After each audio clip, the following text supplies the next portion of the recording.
से लड़ जाए के सोचनी, बाकी ऋतु गैर के हो जाइबू ई न कभी सोचनी बात पा। रो रो के मर जाइबे जा, अब न जिए के मन बा। तोहरे याद में टूटल दिलवा, बस दर्द दर्द सहता महारूबा।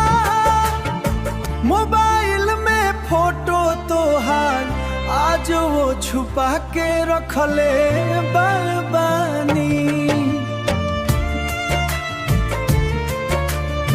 हंसत चेहरा दुनिया देला, भीतरी से टूटल बानी बकवानी। मंदिर में मांगल रहे सब तोहार, किस्मत धोखा दे गइल। सच्चा प्यार करे वाला दिल अकेले रोता रह गइल जारूबा।